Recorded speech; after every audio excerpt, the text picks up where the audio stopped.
अभ्यास करून चालणार नव्हतं. मग मी 1 तासभर खेळायला बाहेर गेलो, 10 वाजता परत आलो, मग शाळेला आवरून शाळेत गेलो. संध्याकाळी मित्रांबरोबर क्रिकेटचा डाव प्रचंड रंगला.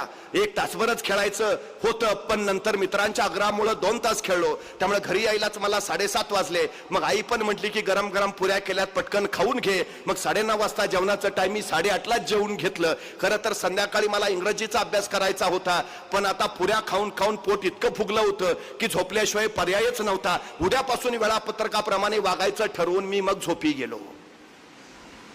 उत्तम नियोजन आहे, अंमलबजावणी. आमच्या पोरांना नुसतं नियोजन करायला शिकवू नका, अंमलबजावणी कृतीशील बनवा. झालंच पाहिजे. भान राखून योजना आखाव्यात आणि बेभान होऊन त्या अंमलात आणाव्यात. हे छत्रपती शिवाजी महाराजांच्या यशाचं सूत्र आहे. 50 वर्षाचं आयुष्य आहे महाराजांचं, पण या 50